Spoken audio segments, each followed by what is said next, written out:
I don't like it when people downplay how good an artist is at the content side of it. Just like promoting their own music. That's really what it is. Like, are y'all trying to be broke and undiscovered?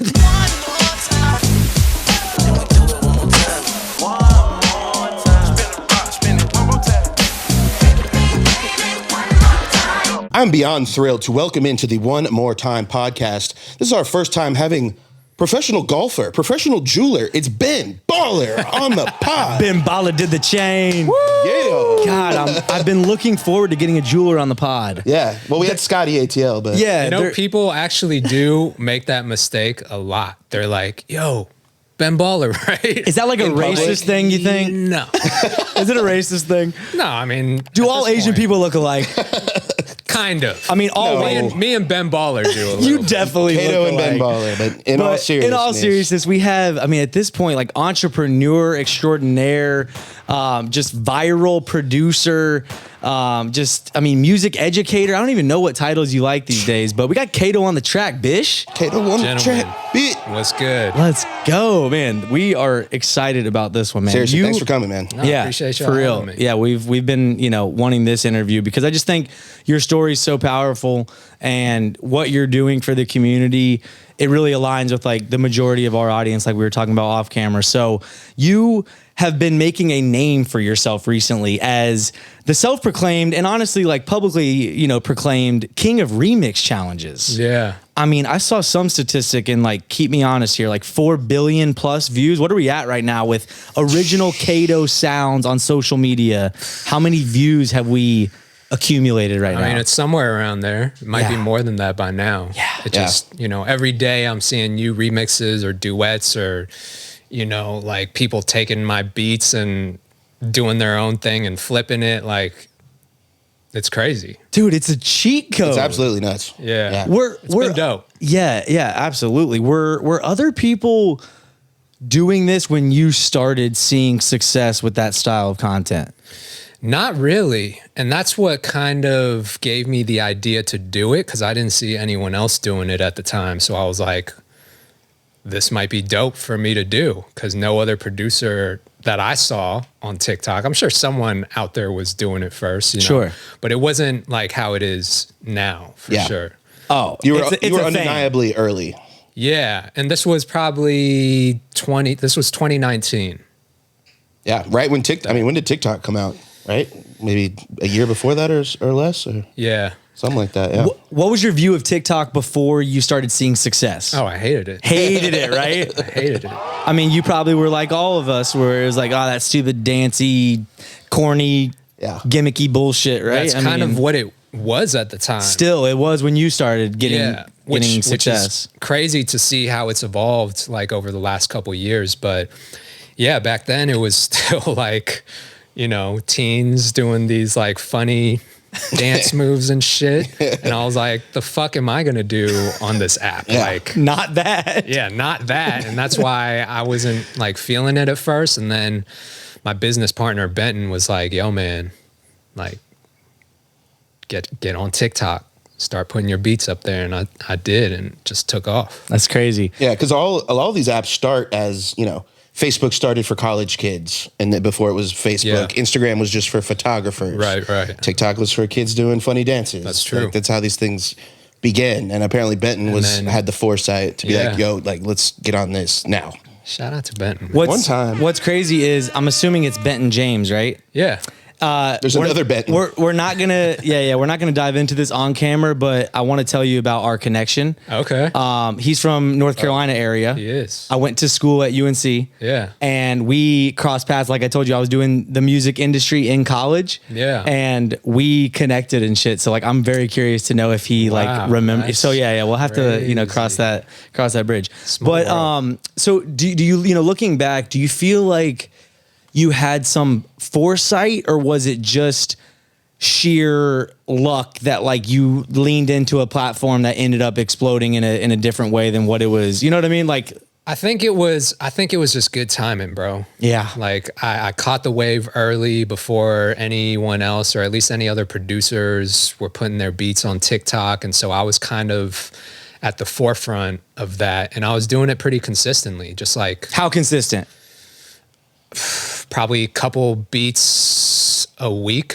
Yeah. Couple beats a week, just throwing them up on TikTok, and nothing really happened right away. But over the next, I'd say, couple months into going into 2020, Yeah. when we hit the pandemic, Yeah. basically, that's when shit started going crazy. So I think it was just the timing of me being early, and then everyone was just on their phones at the time because Yeah. they were like on Can't go lockdown. outside. Yeah. So I think combination of those things, call it luck. Yeah. Fate. I mean, Fate. I just think everyone out there, we've talked about this a lot with a lot of our guests, in that luck is really like, you can set yourself up to be lucky. 100%. Yes. It's not Yes. really just Preparation luck. and timing, bro. Yes. Thank you. Right. So I just want everyone to understand that, like, even though he's sitting here saying that there was a lot of luck and like timing involved, if he wouldn't have been consistent, because Yeah. like you said, you were still being at least consistent before it was a real thing to be doing what you were doing on TikTok at that point. Yeah. Or if my beats were just trash. Facts. If I was just like, I wasn't going to say it. No, I mean, it's true. If I was just some kid that just started making beats the other week, like, would they have taken off like they did? Probably not. Because, at that point, I'd already been doing it 10 plus years. Yeah. So, I did the work. Yeah. For sure. Yeah, we were laughing about the work you've put in off camera, and we'll get into, some of that. So speaking of like the beats, like, do you think there is a style of production that works best on the platform? I think I do. there used to be. Used to be. There Ooh. used to be. Okay. I think it's changing now because it's so broad now. Like Like the user base. the user base is so broad. Like every type of artist, every type of rapper or singer or lyricist or just normal people. Like I can't tell you how many times I've seen people duet my beats that aren't artists or rappers. That's the best. Yeah. I love Love those. that. I like those videos the most. Like, you inspired this person to sing or rap that doesn't even sing or just rap. dropping Bro, bars, holy bro. shit. Just on their way to their 9 to 5. Those have honestly been some of the biggest, most viral videos Yeah. because people just don't expect it, and it taps into a different audience, a different demographic. Like I've seen anime lovers, I've seen like housewives go in. Yes. I've seen recently there's this girl who keeps using the same beat and it goes viral every single time, but she talks about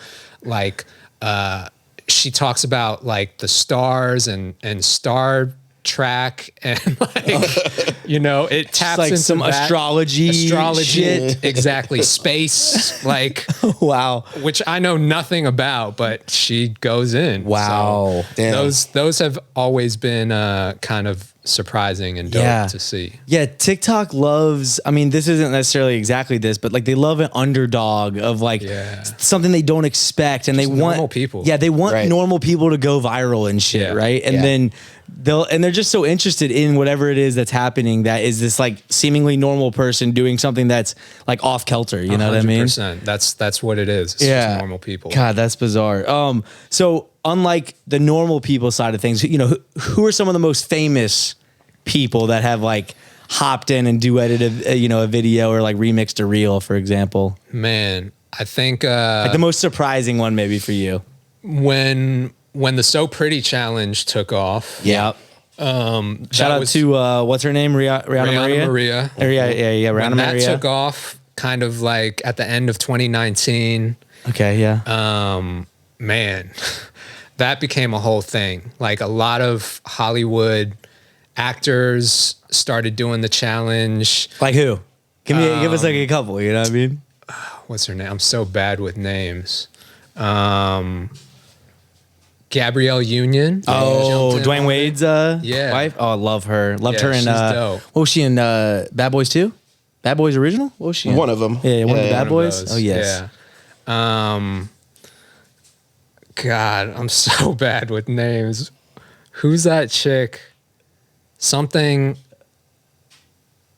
I'm bad with She in- actresses, by the way. So hopefully you got this. Go ahead. She's like the redhead actress that was in the movie Sloane. You know who I'm talking Come on, about? you're the movie guy, bro. Yeah, this is why I want to have like a laptop, be like the fact checker yeah. What is in the her middle of name? episodes. Yeah, you know look what I this mean? up. You go ahead and be Yeah, our fact checker guy. for sure. Anyway, her. Yeah, her. It the other thing about that time is that it happened so fast. Could you even see them, like the notifications? I could see them, but like literally within an hour, like someone else was duetting it and doing the challenge. Jessica and it was- Chastain. Yes. Okay. Yes, that's who it was. See, like, just be like, you know. Yeah, just I'm be- here. Yeah, there you go. Okay, this is the first time I'm actually like He saying, like leads the the questions, and I kind of do the sound effects and the but I'm saying like lock in. Yeah, yeah, give and I can check the yeah, facts, exactly. and color Yeah. commentary, come in Make sure with a he's joke. make sure he's like occasionally. telling the truth. You know, like Fact check Kato. fact check Kato. I mean, just I don't wanna do that. Just in Do it, case, bro. just in case. I mean, we want to make sure he's being honest over here. I'm gonna tell lies the whole podcast. I mean, If they go viral, we're down. not with Henry here. You're not. Yeah, right. We'll show you the door, my friend. No, yeah. Oh, damn. Okay, yeah. So everything's happening so fast. Yeah. How many videos were made to that one, total to that one? I mean, that one probably accounts for at least. I don't know how many videos were made, but it probably accounts for at least 1 billion views just for billion that. views. For that sound. For that For that one sound. sound. Yeah.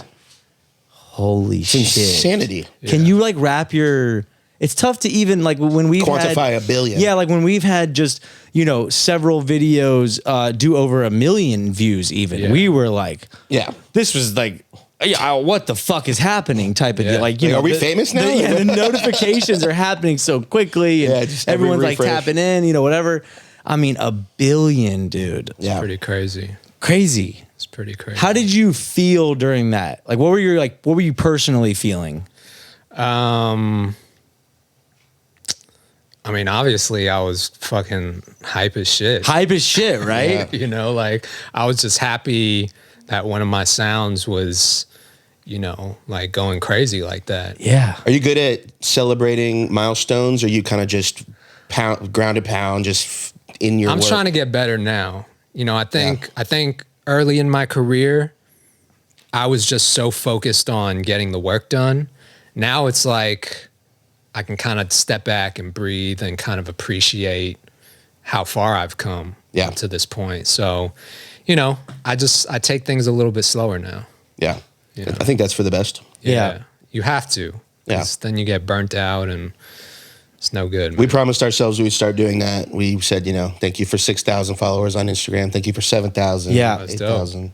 Sometimes we have to, or at least I don't know if you do this, so this is awkward if you don't, but Okay. sometimes I rewatch our like posts that we make that are basically talking to our audience because like we need to listen to the Oh, yeah. shit that we're saying. Yeah, because yeah. it's like, bro, we haven't done that in a while. Like, Yeah. we'll like say some shit that's kind of like some like, oh yeah, like good point.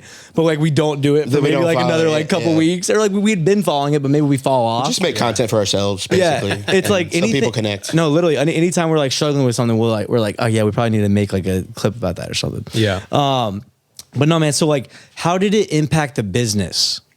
Like, did the offers start rolling in? Did you actually were you getting paid on these, views because of your, like, how does it work like economically, right? Yeah, so I think the most direct result came from the brand business. So doing a lot of brand partnerships after that, because I kind of became known as the producer that everyone duets. Like literally around that time, I can still pull up the tweet, but Instagram was launching Remix, which was kind of the competitor to Duet on Yep. TikTok, right?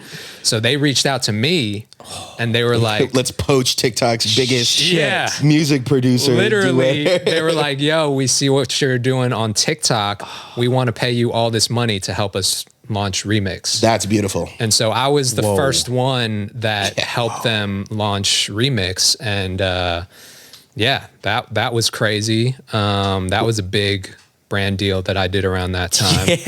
Yeah. And then they just kept coming. Like Fortune 500 brands were just hitting me all day long. Like, yo, we have this jingle. Can you flip it and like turn it into its own thing and do a duet challenge and posted on TikTok. And I was about to ask you, how did you integrate it? So that's how you did it. Yeah. You know, most of them was like, some of them, Okay. yeah. And then my audience just kind of started to build more rapidly. And at that point, I was doing more than just duets. Like I was still very much talking about the business Yeah. of music, you know? So then brands like, you know, Spotify reached out to me to help them promote a certain product that they were just launching. I did brand deals with Walmart, with AT&T, with Spotify, Red Bull, keep them coming, Henry. Slate Digital, Steven go. Slate Audio. Let's go.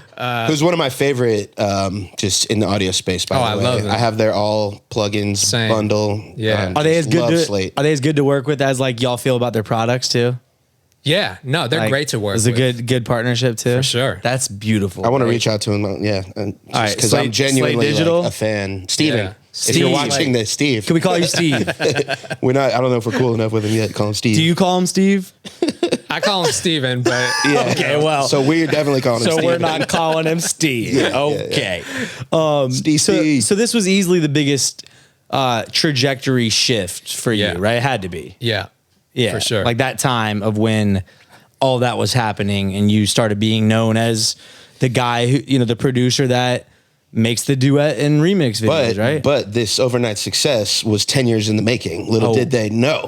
Oh, we know, Henry. Worn my hat. I'm so drop a bomb. Yeah, I'm so surprised he didn't wear the hat. Like, We thought for sure. because I just got this hat. I was like, it's fly. That's a nice No, hat. Wear I this love that hat hat, too. Did you go to that resort? Nah, I just dude. bought it. Yeah, nah, dude. Ah, come on. I don't bro. even know where it is. I love it. I love it. I was like, is that North Carolina? Colorado? I don't know where that This is shit part of my new job to look shit up. The- Oh, You know man. what's crazy is that also, you know, like it kind of breathed new life into my career. Because at that point, like, you know, like Henry said, I've been in the game for over 10 years at that point. I'd produced records for all these artists. And, you know, more or less, I was kind of still like an underground producer. Yeah. Like most of the credits in my catalog were working with guys that were independent, kind of had a more niche underground following. And so when the TikTok shit happened, it like exposed me to the complete opposite demographic. I just fucking made a record called So Pretty. You know? After working with like Jaron Benton and like Hobson. Yeah, he probably called you like, bro, you really gonna call it So Pretty? Really? So Pretty, bro? It was After Schizo, you're going Right. So Pretty? I need to take a pause, and that's a perfect segue. I got a call today from Jaron Benton, and I thought, oh shit, he must know that Kato's coming in. Really? He didn't. He didn't know. It was unrelated. What was it about? But I told him that he was coming in. It was about. So I just was helping him with a little computer thing. But he did have. You're like his IT support. Yeah, Or yeah, like I don't even know low-key. what you are to him. Bro, at this Jaron point. is the worst at Dude, anything involving technology. you give an inch, he's taking a mile with this IT support thing, huh? He did have a special message though that I would like to play for everyone. here we go. This is Yeah. great. Here we go. Fuck you, Kato. You Korean homosexual. Oh God. So that's, Drop a bomb. Are we canceled from Jaron Benton? that was Jaron. That wasn't Jaron us. Benton. Henry didn't say it. He made me promise I would play it. I didn't say it. I just thought it was funny. It was today. That sounded very homophobic, Jaron. Yeah, Jaron. I mean, Not in 2023, If he bro. was scared of being canceled, I'd say let's cancel his ass. But I don't think he cares. He did. I think he's built a At brand. this point, I think he's got more stuff to worry about. yeah, facts. Yeah, he said some other wild shit, right? I've still got some CDs, some mixtapes, by the way, that y'all did. I've got Grandma's Basement, I think, physical Oh. copy. Classic. I've got Freebasing with Kevin Bacon back there Yeah. somewhere, man. Like those album titles, Amazing. made me so happy. Like when I was researching the interview with Jaron, I was like, oh my god, this because I didn't know so much about his story, Yeah. and obviously like how you were involved and whatnot. And I mean he talked about like the Rock Nation stuff and how that was a sketchy situation with you and Yeah. like do we really want this guy on the album cover and Yeah. shit? I mean he was Yeah. kind of like very he was an open book about that shit. But so you started off as a rapper, right? I did. Bro, did you have bars? Like, did you? I had bars. Really? Okay, Did you? Good bars. They were. I was like very much into underground hip hop at that time. So Like who? Kind of like who are your, like your Like, go-tos? y'all remember Def Jux? Def Jux? Like No. it was LP's label. Oh, Like So LP he- from Run the Jewels Yeah. LP? Yeah. Oh, he really? He had his own label Wow. way back in the day. It was like a hip hop label. Okay. And he had like all these dope underground artists. Anyway, like And Def Jux was one of them? Def Jux was the name of the label. Oh, was the name of the label? Okay, Yeah. cool. But like I was super into Jedi Mind Tricks. Oh, yeah. Immortal Technique. yeah. Like all that was my shit. Okay, So- that was your vibe. yeah, that was Okay, kind of I'm tracking. Kind of my vibe. I know who you were. Like real backpack Yeah. rap. Yeah. Oh, you were like you were kind of like an elitist of like A little bit. the pure yeah. like just Purist rap. Yeah, a little bit. And so again, like when the TikTok shit happened, it was just such a wild change from what I was used to. So Yeah, you had to be laughing your ass off like inside, being like, "Bro, that Immortal Technique version of me is like kicking my shoulda ass right now." I should have gotten bro. Immortal Technique on the remix. Yeah. So pretty remix. Can you We imagine? still can, bro. Can you imagine? No, you still can't. can. Instead, we No, got Tyga. Yeah. It's like Yeah. It's the other way. Makes sense. Yes, It does. It does. Wow, man. Holy shit. So yeah, a couple of the I feel like you have a couple records with Caitlin, Yeah. who obviously Caitlin. also has just been crushing it Big shout out. on social media, on TikTok specifically. Huge. Do you have a commercial, like a business relationship with her now, or is it just producer artist relationship? So I discovered Caitlin on TikTok because again, around that time, she was duetting to my beats. Yeah. And I was like, yo, who is this white girl? Yeah. Looks like she's in a sorority Dropping bars. dropping just crazy bars. Yeah. And I With was some like, attitude too. yeah, bro. and I was intrigued by that. And Yes. so I reached out to her and I was like, yo, let's work on some music. And Big Mad, which was her first single that she dropped on Russ's label. Yep. Oh, it was Russ that signed her, right? Russ Correct. signed her. yeah.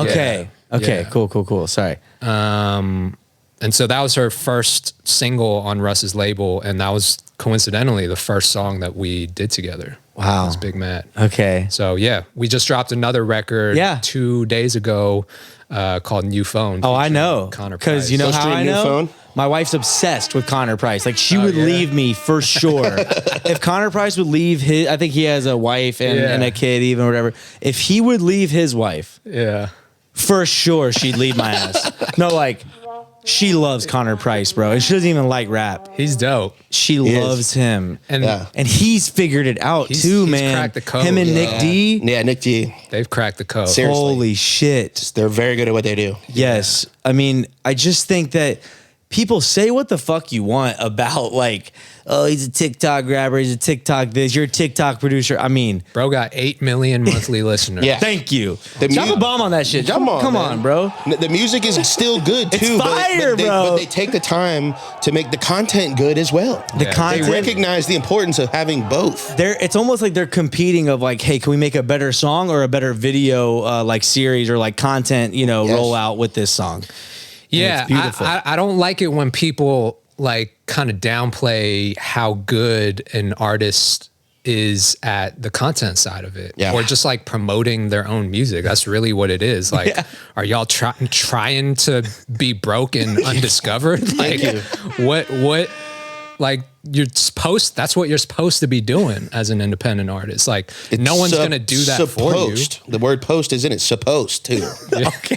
Thanks, Henry. Sorry, I heard it too, but you didn't have to fucking say it, bro. it's my job here. Yeah, no, but it's true, man. I mean, we talk, like I said before, Zeke of Since the 80s manages Earth Gang and JID and is the, independent label imprint for them as well.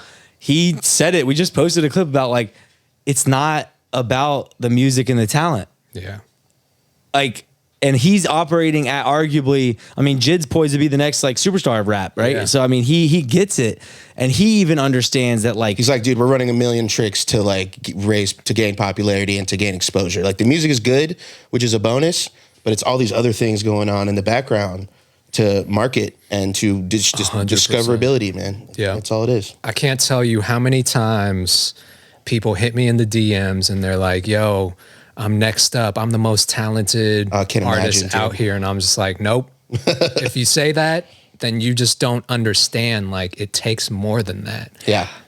you know? God, the I'm next up. Oh, dude. I was on live last night asking people if they had any questions for you.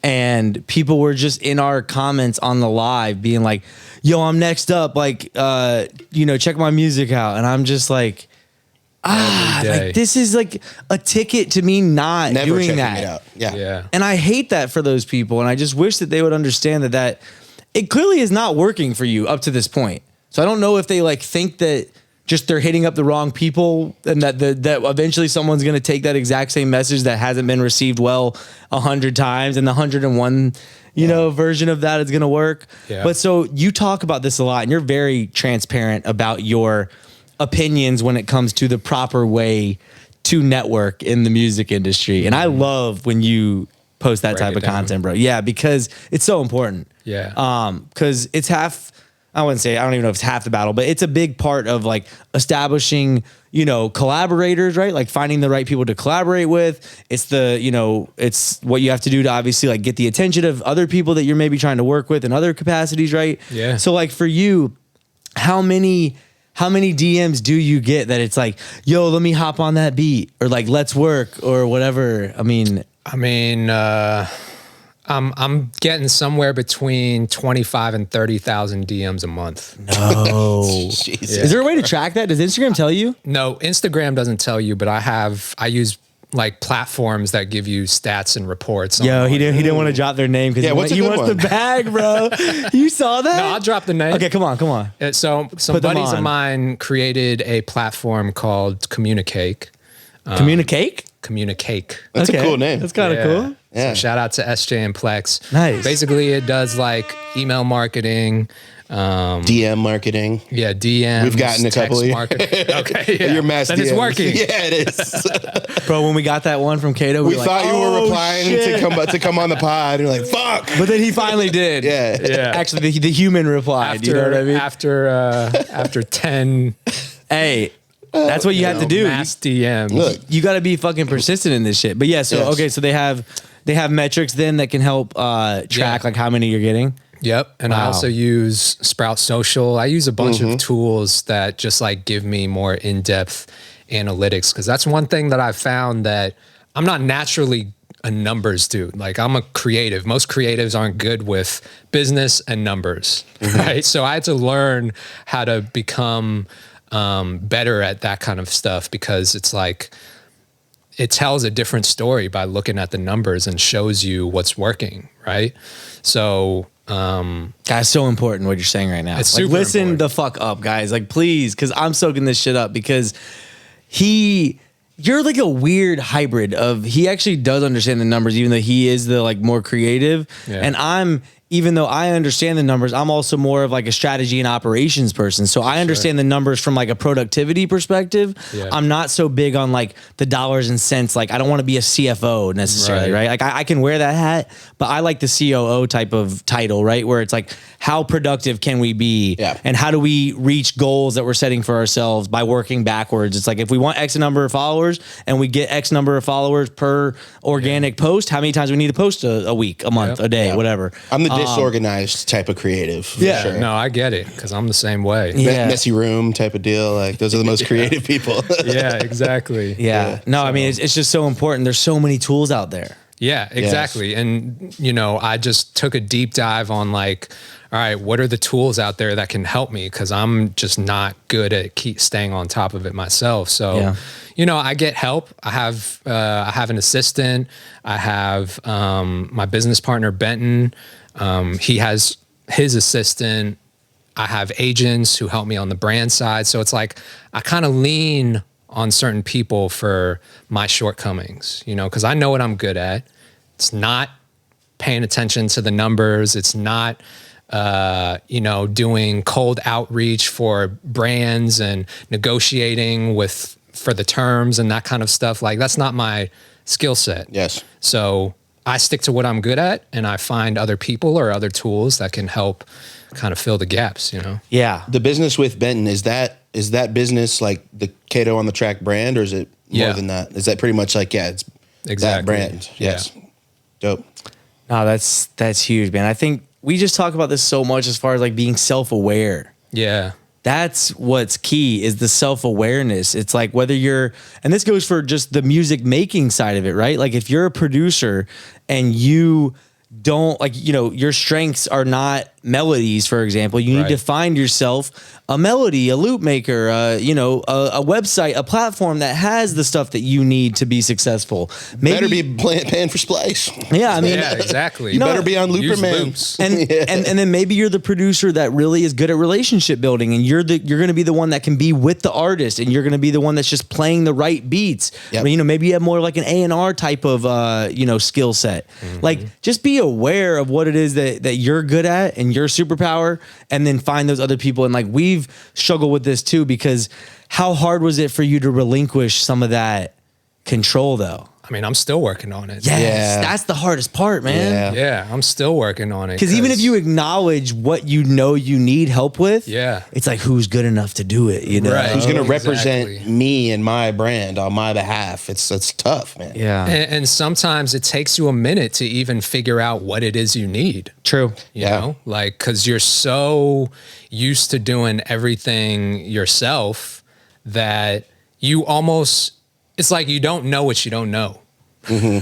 So until you get past that point, then, you're always going to be playing the same game, and you hit a ceiling of how productive or how much money or how many responsibilities you can handle on your own. Yeah. Like, no one can do it all themselves. Yeah. No one. And I think 9 times out of 10, that first hire should be doing the tasks that you are like the most dreading doing, Yeah. or you are the most uncomfortable, or you feel the least competent at, is a good place to start for a first hire, I would say, right? 100%. How long did it take you to find the team that you kind of have in place right now? Were these the initial folks, or have you? So I've known Benton for probably almost 10 years now. Okay, so he's been around, and obviously he's more of the like strategic partner. Yeah, he's been around, but we didn't start working together until the pandemic. Oh, wow. Okay. And so once the pandemic hit, he just reached out and he was like, yo, let's work. Let's figure out what we can do. Like, and I trusted him obviously at that point because I had known him for so long, and he understands my brand. Like, he understands what I was trying to do as a producer. So it didn't really, there wasn't a process of like getting to know each other and like making sure we're on the same page. I already knew that from jump that he was on the same page. So that's why we still, work together well, is because he gets it. And there aren't too many people that get it on that level, especially with my business, because it's not really a traditional producer business where I'm like just playing the placements game, trying to get placements with the biggest artists. Like, I just don't give a fuck about placements anymore. Like, it doesn't interest me at this stage in my career. You can be a successful producer without big placements. Just, Say it again, Henry. No, say it one more time. We're here on the One More Time podcast, bro. Just say it one more time. You can be a successful producer without big placements. You can. It's Thank 100% God. true. Yes. Yeah. That's important for people to know. Yeah, I mean, what are your kind of if you're comfortable sharing, like, what are your various revenue streams at this point then? Because I want people to understand like how this might work. The brand deals is big. Yeah, brand deals. Okay. That's a big part of the my Kato business. Yeah. Okay. And then I have kind of like my own services and products that I offer. So I just recently launched offer-based services. Yeah. Why did you do that? I saw that.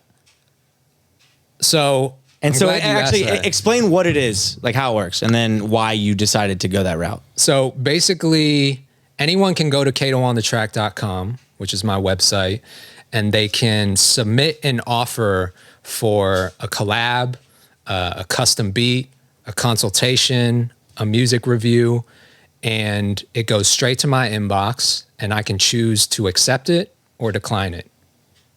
So whatever you think any of those services are worth, you just submit an offer and it goes to me. I accept or decline. So my whole thought behind that is like, I'm trying to maximize the opportunity cost of every minute of my day. Because I don't care what anyone says, you are not worth what you think you're worth 24/7, 365, right? Because the opportunity cost of like, if you're sitting at an airport terminal waiting for your flight, just waiting to get on a flight, right? The opportunity cost of that time is not the same as if you have 100 things to do in your day, right? You just don't, because you're sitting there waiting to get on a plane, like you're not doing shit else. So if someone comes by and pays you $500 for a music review, like, why not? Yeah. You know, like I'm trying to maximize the opportunity cost of every minute of my day. So when I have 60 offers in front of me for a music review or a beat collab or a consultation, I can choose what time of my day that I want to do any of those. You could do a music review in an airport terminal. Yeah. Or if I'm sitting in my car, like waiting on my food, I don't know, like, or if I'm just taking a shit. Yeah, taking a shit. I mean, talk We about all do like, that. Talk about like the most profitable shit ever. This dude's reviewing music for $500 whilst shitting. That's what I'm saying. Like Next time they submit a music review, they're going to be thanking what you're Find doing. a good and you know what's funny? and mastering. All of my music reviews are video. So like, whilst they'll shitting. see what I'm doing. Okay. Like while I'm. If it looks like a bathroom, it's a bathroom, guys. Just Like, get a good face up angle. if there's tile behind him, it's a fucking bathroom. And he decided I got 20 minutes. Exactly. I don't know how long Kato shits, but anyways. Yeah. Oh, damn, that's funny. That's man. Holy amazing, shit. though. No, like maximizing. yes. Holy shit, I And love shout out that. to LaRussell. You know, there's independent artists like LaRussell who is doing the same thing with his shows and with Dude, what a his genius he is. projects. Yeah. Like, does he get enough flowers right now? Like, I don't know. Like, dude, does everyone I respect? think he is. I Okay, think he is everyone's now. like giving him the flowers because Now he is. he's like a mastermind of this shit. You know, Yeah. I want to give you your flowers while you're sitting here too, because I feel like you've like started to really figure this shit out. Like once again, this is not an overnight success thing. Like this shit has been sure. years and years and years in the works. But like I can see even just me having been tapped in with you for like we were joking about like I found out about you like so long ago, and then seeing your trajectory and how you've like really you've just started to take your business seriously. Yeah. Not that you weren't when you were starting, but you didn't know really what it was. I mean, just like all these people that are out there, like you're trying to figure it out. Yeah. But I think that, you know, when did you really start leaning into the entrepreneurial like side of you? Was that happening back then, but it just didn't seem like it, like to, you know, the outside or what? After Funk Volume. Yeah. After Funk Volume is when I realized like, man, I don't have my shit together, you know? Like I was getting placements, I was getting a lot of cool looks, I was getting to go on tour, but after that whole situation fell apart, then I didn't have any of that anymore. You know, it was just me. So I had to figure it out, and I realized like I don't have my business put together. I was actually the most broke in my career right after Funk Volume than any other point in my career. Wow. And so for those that aren't familiar, what was your affiliation with Funk Volume, and what was Funk Volume? Like, just because our audience might not know exactly what we're referring to, right? So if you can break it down, like what it was and what your role. What an epic independent label story this Crazy, is. bro. shit. Yeah, so Funk Volume was an independent record label based out of LA that was co-founded by Hobson, who is an artist, and then Dame Ritter, who was the business partner. Yep. So I signed to Funk Volume as an in-house producer in 2013. 2012, 2013. If you don't mind, what does that look like? Is that like an advance and then I don't even think I got an Probably not advance. then, No. bro. Like, Yeah, I didn't get an advance. Are people still doing in-house production deals, like labels? Is that even a thing? Not that I know of. Yeah, because I dead now. heard so many stories. Like, we interviewed a producer on here, Skate 08. I think he had an in-house production deal with Boo Vision, Okay. which was Akon's Yeah. brother Boo, has a label. And he Yeah. was an in-house producer, and he basically just got like free reign at the studio and was producing Right. for all their artists. But yeah, I don't feel like I hear that much. Yeah, I think it's more if it does exist, it's definitely with more like it's with smaller operations. Yeah, it's got to be. Which at the time, Funk Volume it wasn't tiny, but it was still small. Yeah. And it wasn't until a couple years after that it was like a multi-million dollar company. Did you realize what you were a part of, like in it? I don't think so. Dude, because I don't think so. And I look back at that moment, or I look back around that time, and I'm like, God, I would have done so much more if I knew what I know now. what would you have done? I don't want to make you live in like regret land right now on the podcast, but what do you think about what comes to mind I would have just gone harder. I would have. from a work ethic perspective? Yeah, I mean, I was working hard back then, but I think it was just, I didn't really realize how much opportunity was on the table, like how much potential opportunity there was.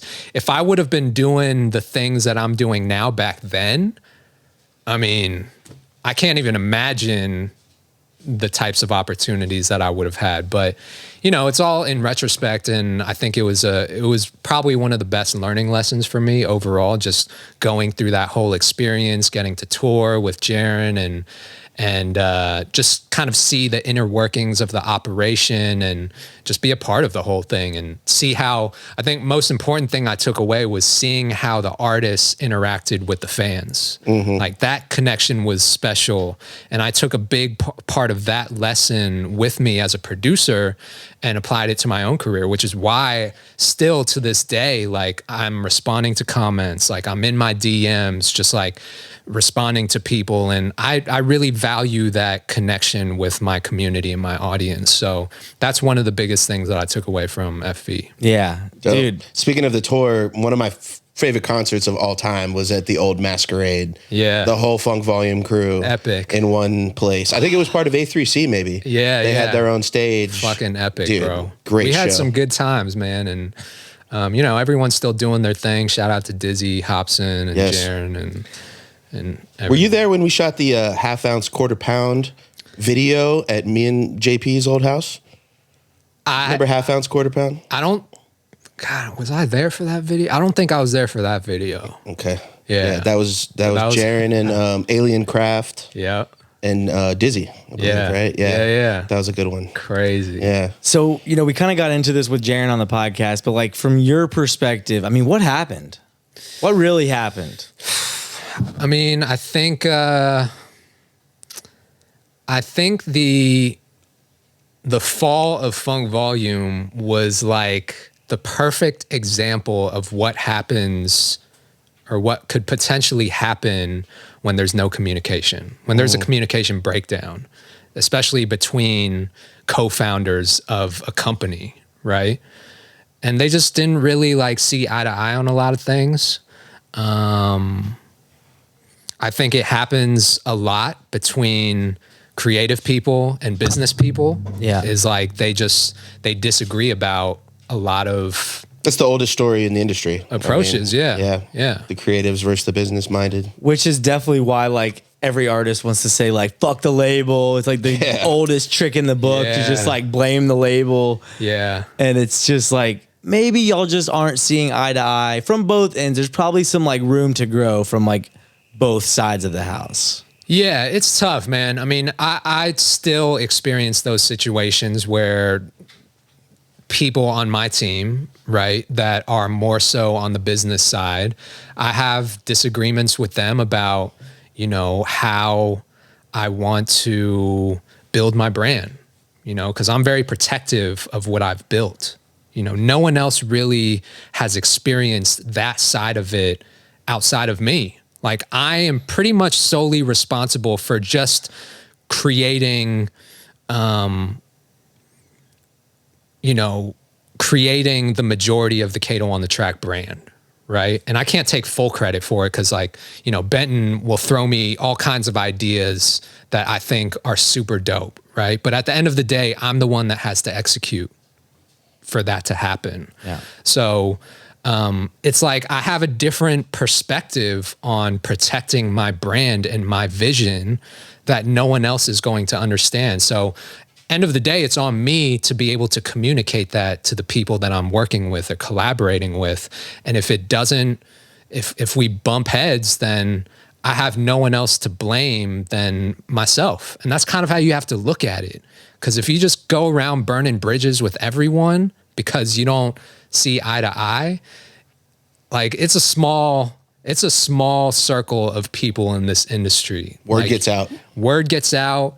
People know each other. If you're burning all these bridges, like it's just not going to work out. Yeah, I mean, I think the key thing that you know maybe attribute the you know the demise, if you will, or the disbanding of Funk Volume is the communication thing. Like this is why I get on you about like we gotta communicate, bro, because I think we do a good job. We do, but I'm just saying like that's why I'm so big on it. Yeah. And like almost to like an annoying perspective of like if you're gonna be out and you need me to cover for you or something, like we just need to communicate. Like 100%. it's no hard feelings of like if you need to take a mental break because shit's going on, like I got you. Like we got to communicate. Like what you know, what are your thoughts on how we're doing? Like do you have issues with what's going on? Like let's communicate. Like over communicating is never going to be a bad thing in my mind. In a business partnership, right? Like maybe you can say that it does in other cases, but like in a business relationship and even in a personal relationship, like with your wife, with your best friend, whatever. It's the same thing, really. It is. A personal relationship and a business relationship.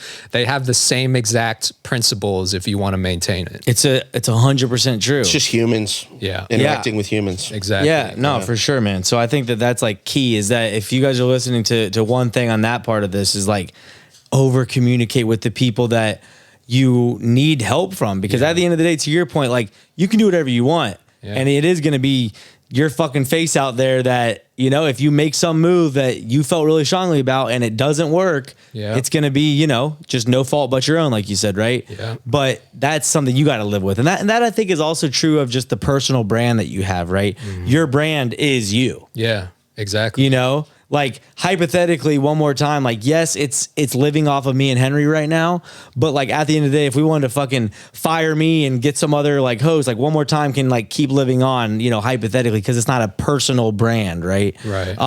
So there's other companies too that it don't really like apply or don't really have to abide by those rules. But you in particular, like, it's Kato on the I track. kind of am the brand. Yeah. You know, so I that's why you're so protective, and I get it. yeah, I'm super protective of that, bro, because I get I've it. worked my ass off to get here. Yeah. And I can't just let anyone else decide how that's going to go. But it's again, it's on me to take accountability and be able to communicate that to people that I'm working with. For sure. In an effective way. For sure. So I think that's something that, you know, we ran into this recently. I want to get his take on this. Can you explain the situation that Jarius ran into recently? I just want to get his take on this because I think money in the music business is super fucking funky. I just think that it's an awkward situation for a lot of people. Knowing when to try and get paid. Just when no you one deserve knows. Yeah. something. So like explain the situation and like get his input. I feel like on what happened. I'm working with an artist, super dope artist. He's been working with another producer for about 8 months. They made maybe 6 to 10 records that he felt really good about. And money was basically never discussed, never brought up by anyone. Come over, let's make some shit, right? How it starts. Let's create, just very creative environment, no business going on. And when, you know, now it comes time to, hey, I'm putting a project together. I really like this one. I want to use this one. The producer comes back with, cool, $2,000 for an exclusive. And so, you know, if he wants 6 songs, 7 songs or something, I think he was like $14,000. And this is an independent artist that has a job and a regular day job and like does not have $14,000 for 7 beats. Just laying around. Yeah. And the song's already made and he's attached to them kind of emotionally, right? So, yeah. So what I want to get your take on is like, you know, is there a right way? Could that situation have been avoided? 100%. And what would be your recommendation to like producers and artists that are maybe like, starting to collaborate. How can we avoid that? Because that's just a whole lot of dope shit that's now never going to probably see the light of day. Yeah. I don't know. Yeah. I mean, that conversation just needs to be had much, much earlier in the process. Yeah. You guys got to be on the same page as far as what everyone is bringing to the table, how everyone's going to eat on the back end, right? Or if there is some transaction that is expected from either party, either group, then that needs to be laid out as early as possible, preferably before you guys even hit the studio and start working on music. But see, my devil's advocate point to that is that can kind of be a turnoff to even get started working on anything, to just be like, oh yeah, we should totally work together, bro. My rate is this. I'd like this on the back end. What's your budget? That's kind of like, well, but at the same time, right? As the artist, if your producer is saying that to you, then it's just not the right partnership for that time, right? Go find another producer or get some beats off of BeatStars, right? Like, that person is like your partner in crime for that project that you're trying to do, right? So if they're not on the same page for something, for the money, for the financial part of it, then you can try to convince them, but you can maybe negotiate like, hey, I don't have a budget to pay you upfront for these beats, but we can split it 50-50 on DistroKid. yes, Right. And we can both eat on the back end. And to me, that's like what I did with Jaren. I just thought he was dope. I wanted to work with him. I wasn't trying to get paid up front. I wasn't trying to hustle him for some beats. Like, I just wanted to make dope music. And so I'd say for any upcoming artist or producer, look for people that you have that common interest in first. The creative side of it has to come first. If you're just looking for a quick payday or a quick check, like, do that with someone that has some money and that you're not just trying to make dope music with, right? Like, that's it. You just got to find creative partners that are willing to take the ride with you and eat on the back end if it does well. And to your point, like, you can get creative. We're so creative with music, like, get creative with the business, get creative with how you break it down, how we all eat. There's a bunch of ways to do it besides just, registering your 50% of publishing with ASCAP. No, and honestly, now that he's kind of explaining like how it could work, I kind of want to, renege how I was like explaining it to Jarius in the studio. And like, my opinion, I think that actually, if you do it before the session or like before y'all agree to even like link up, if his rate is his rate and there's no like potential flexibility of like, hey, let's just maybe like make some shit, and if we both think it's dope, maybe we can figure something else out. If that's just like a hard no, then just the timing and the fit's not right. Yeah. It's just, that he's not the one producer that's the only producer that can make dope shit with you, So like, you got to kind of just, work with what you got. I mean, what's the Adam Ivy saying about like, basically like, use what you have until what you have pays for what you want. Exactly. So like, if you have to find a producer that is in a different financial situation than the one that you like think you really want to work with at that given time, then you just have to. I mean, it's just reality. Like, you have to figure out who can work within your budget, who can still at least get the type of sound that you're, trying to achieve. Yeah. And you just then maybe you circle back to that other producer and be like, hey, I got this budget now. Let's make it happen. You know what I mean? Yeah. And it doesn't have to be y'all falling out. No, it should not be. It doesn't have to result in a burned bridge. If y'all aren't on the same page at that time, it's just maybe the timing's off, right? Yeah. But, I think the burn bridge is going to happen if you wait till super late. Yeah. To be honest, exactly. That's the worst scenario. Exactly. Sure. So I think, honestly, if you approach it very early on in the process, like you said, I think that's going to minimize the chances of like a burn bridge situation happening, right? Yeah. I think the producer coming out of the woodwork being like, here's my, pretty hefty advance for like him knowing, like, you can do some math as far as like someone's streaming numbers if you're a producer and be like, does this person have the budget to pay me $14,000 for my beats alone? So that actually brings up a good point. Is it maybe, can you maybe get away with that strategy for artists that have a major label or some big bucks behind them? For example, I know a video guy who shall remain unnamed for now. He works with big artists. Huge artists, shoots, just links up, said, hey, you want to, let's shoot a music video for that song, shoots a crazy nice video, spends a bunch of money on it, and then approaches the label like, hey, we did this video, it's going to cost you this fucking much, this many thousands of dollars, you know what I mean? And it kind of works that way, and the artist doesn't get involved. He has the relationship with the artist, and the label is kind of just foots the bill at the end of the day. Yeah, but I think even in that situation, that conversation needs to be had with at least the artist management, right? Because that budget is still coming out of the artist's budget, right? So true. Even if the label is footing the bill, like that money is coming out. Like if you're paying $20,000 for $10,000 for a music video, right? That might be $10,000 less that they have to spend on another video or for ads or for their recording of their album, right? So those conversations just always should be had as soon as possible. And it doesn't have to be awkward. It's like, all right, bro, I know you're independent. I'm independent. Like, I don't really have money. You probably don't have money like that. What else can we do? Like, how can we make this work? Because I really fuck with you. I want to work with you. I want to just make great music. That's my focus. And then from there, it's like, if the artist feels the same way, then it should be a pretty easy conversation. It's like, let's eat on the back end. Let's split this shit 50-50 and make it happen, Absolutely. No, for sure. So, you've commented about like how long it takes producers to get paid. I think like it was Hit Boy or someone recently tweeted and you quote tweeted it, whatever. What do you think what do you think the biggest problems are with the modern music industry still? Like producers getting paid on time seem to be, one that I think everyone would kind of agree is still, an issue. Are there other problems you kind of look at?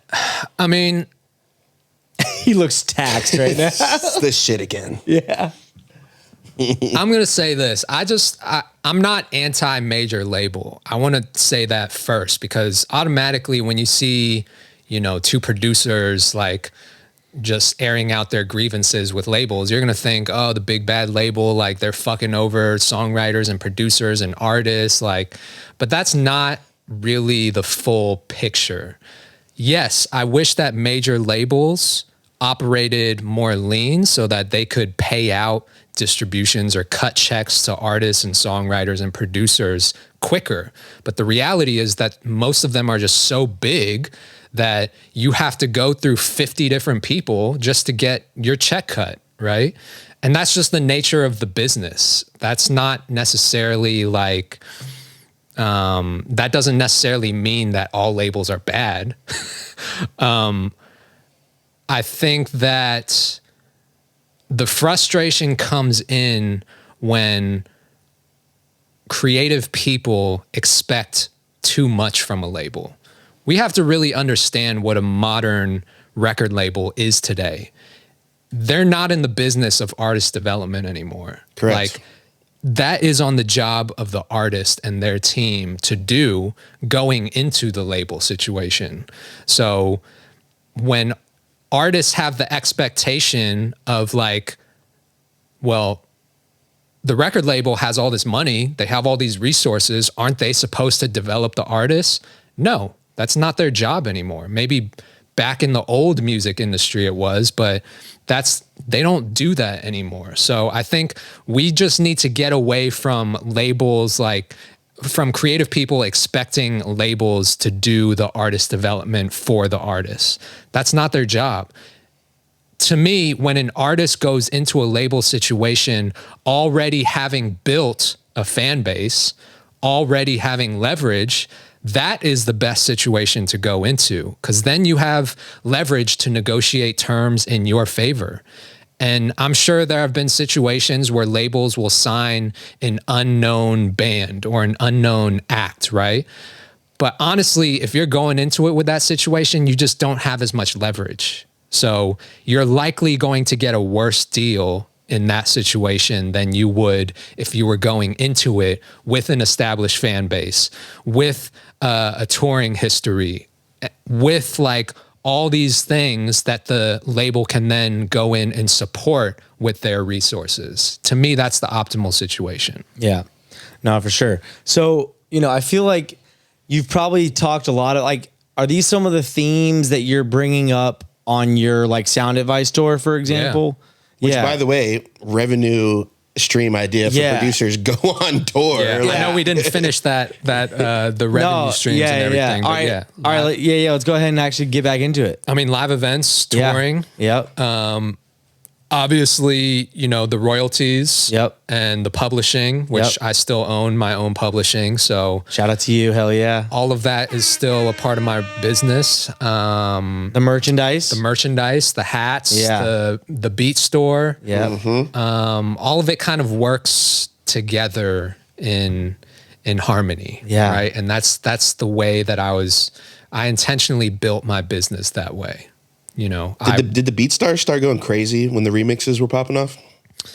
The beat store it's pretty steady, but the thing about running a beat store, it's almost like having your own retail store. And if you're not in your own retail store, then who's running the business? Right? It's its own business entirely.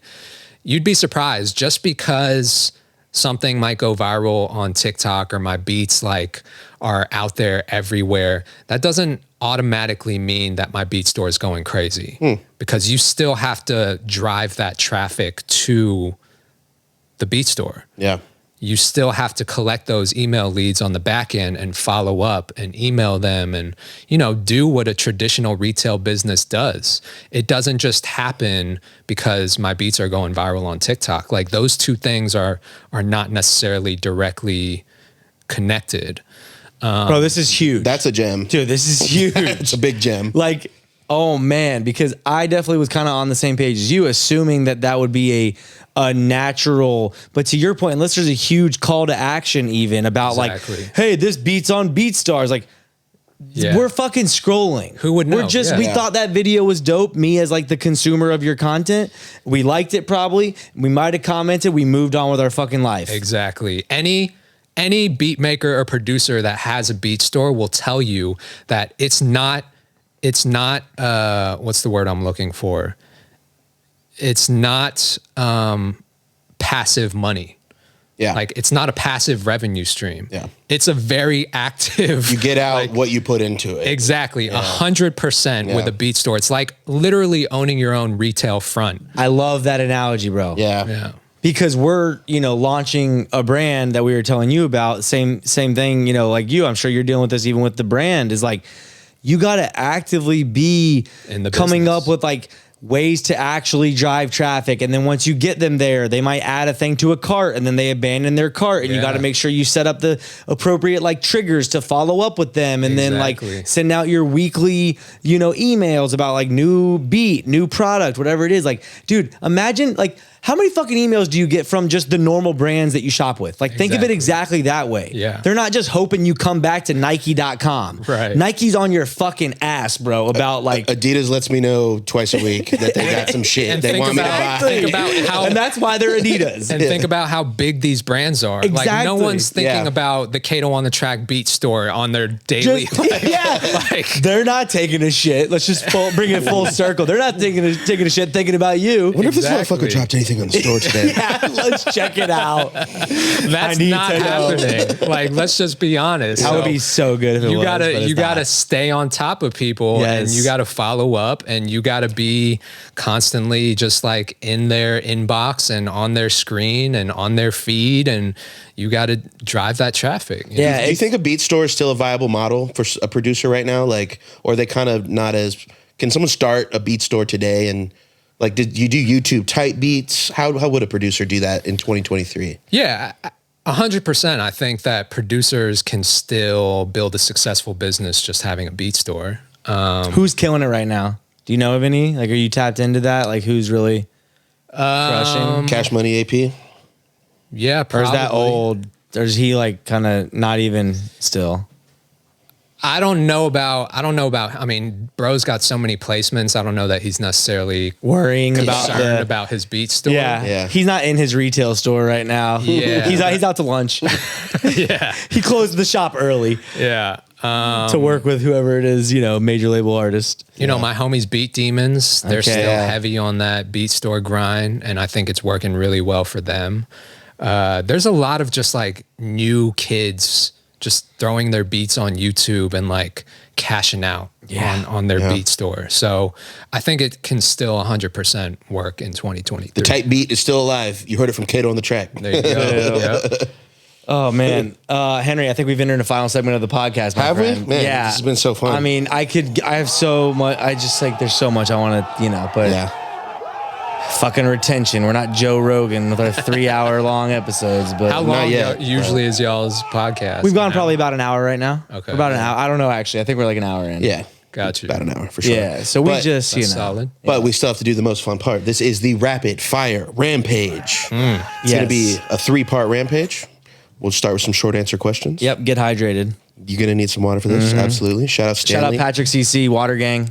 And Stanley Cup. Drop the bag, please. Boom. Like I said, this first part is the short answer questions. Starting with, you can ask Joe Biden one question. What do you ask him? I thought you were gonna say Joe Rogan. Yeah. I just heard Joe and immediately went to Rogan because of my. The bigger Joe. Maybe. Is he Actually, the I don't know. What would I ask Joe Biden? Yeah, you never thought about this, have you? Never thought Most about people this haven't. question. Yeah. I would ask him. I was just gonna say I'm gonna try to keep it pretty clean. Okay, let's go. I mean, maybe not, though. Maybe dirty. Maybe disgustingly dirty. I would ask him if he's ever tried to make music before. Okay. Ooh. Now, what would you ask? ever drop any bars, Joe? Now, what would you ask Joe Rogan? You're What would I hijacking my ask rampage Joe again. Rogan. I need to know this one now. Jesus. My brain shit. worked that way. I'd ask him if I can be on his fucking podcast. Yes. Me too, Joe. All right. Kato Joe Rogan It's a episode small coming soon? step up from the One More Time podcast. It's small. Small. I know, man. It's funny. They're like we're neck Don't and play neck. yourself, bro. This is big no, right now. honestly. I like this. So, right when Killer Mike was dropping Michael, he followed us. Oh shit. Yeah, and then he DM'd us back saying like, who can coordinate it? Because we shot our shot. Yeah. And he said, who can coordinate it? And then I sent him my info. Why even tell this story? God. Because it's something I think about every day of my life, bro. But he went on Joe Rogan Yeah. and every other giant podcast, and he had at least said he would come on, and then he didn't fucking come on yet. Killer Mike, can you please just follow through with that? This wasn't the right time, bro. I I believe know. it's gonna happen though. I think so too. Mike, would be Mike, amazing. Mike, we're manifesting. He's literally the like.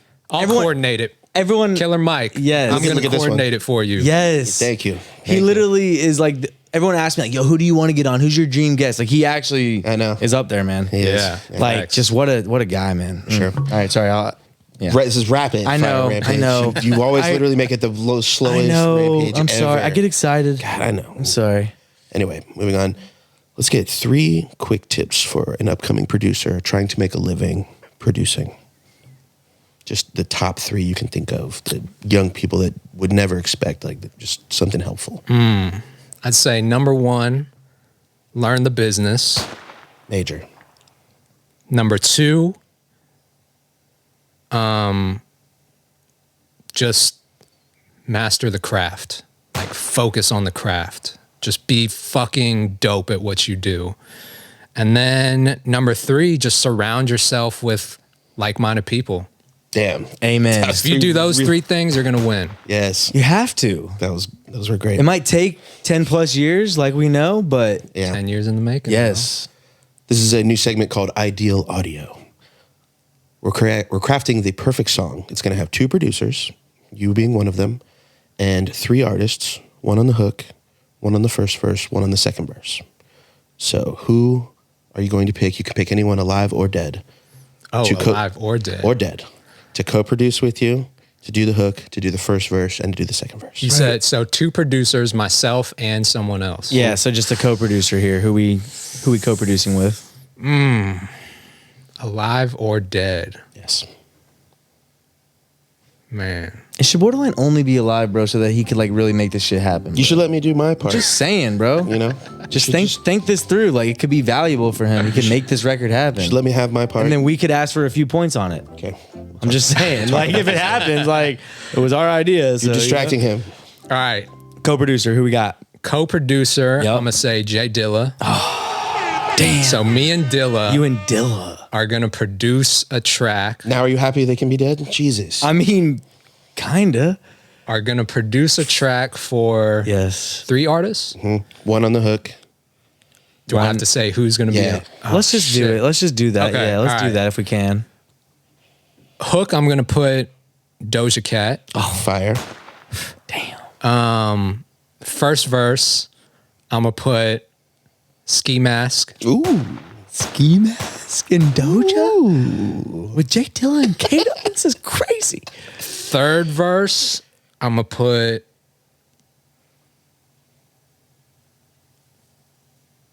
put Kendrick on there. Kendrick after ski. I like that. Damn, that is some ideal audio. That's kind of a crazy lineup. That's the craziest. That song Bro. doesn't do numbers. Right. You're breaking all the rules at this point. Right. And I love it. Kato, you are on your way to the electric chair. We won't discuss what it may or may not be for. What is your final meal? My final meal. You can have anything in the world. I'm going to go in on some Korean barbecue. Yeah. Staying true to your roots. Yeah. Anything Exactly. anything specific?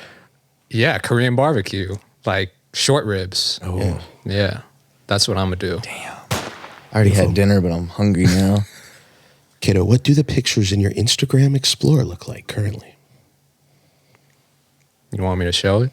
I mean, Or you can just tell us if you know, we'll believe you. or if you but, want to like, check. It's mostly 3 things. Yeah. The first is cars. I'm Okay. a big car guy. I love cars. Just like I've always loved cars. Number 2, like music, production related. Go figure. Of course. Yeah. And then number 3 would probably be. God, my wife's gonna hate this. Ass and titties. Asses. Come on, It's not our fault. It's it. They feed it. dogs. Babies. Baby content. Yeah. No, but for real, probably dogs. Like that would be. Yeah. Oh. Okay. Yeah. Okay, Kato. We're going to cut that part out. Yeah, sure. Okay, last one of dog the guy, short man. answer. Yeah, dogs. Last one of the short answer. You're a dog. Last one of the short answer. This is the cosign corner presented by Guayaki Yerba Mate.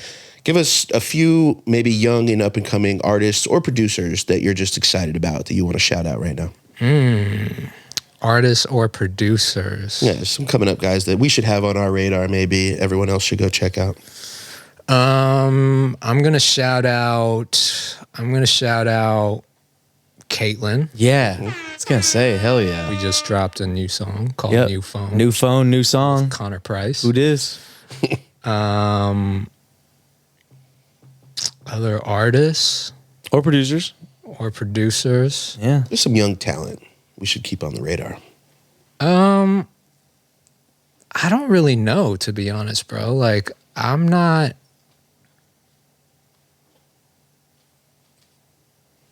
really like. Doing that. I mean, I don't want to say that I wouldn't do that. I just don't really know. Where do you find like people to work with? Just social media for the most part? Recommendations, word of mouth? Yeah, social media, and then we'll like connect on email if I really fuck with them. Okay. And they'll just send me loops. Like, there's this dude Will Salsky that sends me the most fire loops. So shout out to Will. See, There you go. He's, Shout out he's to thinking Will. of him as he goes. Okay. Yeah. Will, he didn't mean to forget about you for like 5 seconds there. We got it out of him, Will. Kevin Spears. Look, they're flowing now. He's got what we so needed. many people he wants to shout They out. sound just like the most normal people ever. Yeah, but, like, Kevin and Will.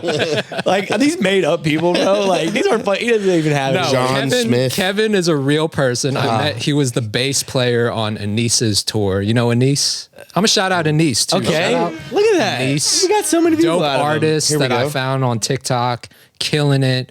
I pulled up to his show in Atlanta, and bro is like, a lot of people might not have heard of Anise, but look him up on How do you spell that? Anees. Okay, cool. All right, yeah, I'm gonna check it out. So Anise is dope, man. Like his music just kind of resonates on a different level. He's not a rapper. He can rap, but he's not. Yeah. He doesn't make rap music. Sure. Like Okay. he makes just like feel good songs. You might throw like 8 rapping bars in at the end of a song or Yeah, something. bro is actually. I heard that he can actually go in on some bars. Okay. But, Wow. Okay. All right, I'm gonna check Anise out. yeah, yeah, Anise for is dope, and so Kevin was his bass player on the tour, and he makes beats and plays instruments. Dude is super talented. Hell yeah. All right. Nice. Part See, one. We got some That out was of good. him. Yeah, we got part there. one. We got there. At first, I was like, does this guy actually make music? And then he's like, oh, yeah, all these people that I've been fucking with. Yeah, Okay, yeah. cool. Yeah. I love it. Awesome. Part 2 is the this or that. Kato, I'm going to give you 2 choices, and you just have to pick one. Okay. That's it. Starting with auto-tune or ad-libs? Auto tune. Drums first or melodies first? Melodies first. TikTok or YouTube? TikTok. Delay or reverb? Reverb. 10 beats in 2 hours or 1 beat in 2 hours? 1 beat in 2 hours. Everyone, I want to make a piece of content about producers. Slow the fuck down. Everyone What? loves to brag about making a beat in 5 minutes. Like, it's okay to Or take your don't. time. Or don't slow down. Ben, goddamn it. I'm just saying. Moving on. Stop fucking, Clear the sample or drop it anyway? Ooh. Fuck it. Drop it anyway. Fuck it. I love that. Rock, paper, or scissors? Rock. Musk or Dwayne Johnson. Okay, shout out Dwayne. Jesus, I don't know. Did you see him and Mr. Beast actually played rock, paper, scissors? God. And I think he threw rock. I love I love DJ. Yeah. Musk or Zuckerberg? I Musk. was gonna say he pulled up in the Tesla. Exactly. Yeah. Got to represent. Make all of your beats in the same tempo or in the same key. Never thought about this. Me neither. I don't know where I came up with that. Genius level, Henry. Same key. I think I would too. Yeah. I gotta be able to change the speed. Gotta up. switch it up. Yeah. See, I don't make music, and I was hearing it like, oh god, to be in the same key for every fucking beat, like it'd be like the same same mood. tempo. It's like the same mood though. There's a lot. The Is it? tempo of the track, I think, dictates the feel. More So than- yes. Okay, more so than the yeah, key. yeah. So y'all, Everyone know. can feel the speed of it, but no one knows what key any Exactly. song is in. You're right. You're right. And finally, produce exclusively K-pop or leave the music industry. Wow. I'd be a bad Korean if I didn't say, what kind of Korean person would I be if I didn't go with K-pop? Yeah. Shout out. This was for your family. Like they're watching this question. Set me up for that question, Henry. Yeah. I did. Trying And- to get me canceled, Yeah, It bro. was Just within the family, but yeah, no, and the whole country of Yeah. We were trying to get the clip, Kato hates K-pop. Kato hates his own kind. Yep, nope, we didn't get that. We Sorry. didn't, but it's okay. It was a great part 2. Yeah, part Fantastic two. part 2. All right, let's wrap this shit up, man. Here we go with part 3. Trying to get into the Rapid Fire Rampage Hall of Fame potentially. He's doing great. This is the word association. I'm going to say one word. You just give me the first word right back off the top of your head. First thing you think of. Starting as always with hip hop. Dr. Dre. Airport. Atlanta Hartsfield. Glizzy. Hot dog. Shrimp. Trip. Shrimp. Shrimp. Bubba Gump. MIDI. Akai. Grandpa. Joe. I don't know why. Charlie and the Chocolate Factory? No, Biden. He came back from part one. Oh, I thought I it was mean, it Grandpa could be Joe either, from it Willy could Wonka. be either one, honestly. Okay, my mind went to Willy Wonka, but okay. Peach. Peach tree. Fraud. Fraud. Fraud. What comes to mind? Fraud. You can call someone out. Those fake, I'm trying to those think fake of, ass, like- those fake ass hoes. The point is to not think. Feel. Feel the fraud. Feel the fraudulence. I don't know. Pass. Good try. He just got lost out of the Hall of Fame. Yep. Okay. If you pass, you're not in the Hall of Fame. Yeah. Sorry. Koala. Cute. E-girl. E-girl. E-girl. Oh, like, Like an e-girl. what's her name? Pinky Doll? Yeah, I think that's, yeah. I think, yeah. Does that count? Yeah. Uh-huh. So is like Amaranth an e-girl? Kind of, yeah. But like, you look it up. Okay. I'm like, am I old as fuck or what? Like, Just a few more here. Hulu. Hulu. Fucking, I don't know. Documentary. Jaren. Bitch. yes. Lil. Uzi. Sound. Sound of music. Bro, you're the worst at wrapping us up. Sound advice tour. He knew I was going for it. He knew I was going for it. So God, yeah. Henry, why do you always gotta Still, fuck what a this up? rampage, though. What a Still, what a rampage. What an rampage. Come on. interview, man. Great interview, man. If y'all are not inspired by this story, like, we can't help you at this point, man. What Kato, else can we do? We appreciate you for coming on and just Appreciate dropping y'all, gem man. after gem. Ah, man, I'm so gem. excited to see where you take this shit, bro. So Thank appreciate you coming on. As always, please like, comment, and subscribe if you fuck with these interviews. And until next week, Henry, what are we doing? Getting out of here. Getting the fuck out of here. Kato on the track, bitch. Beach. Try that shit like one more time.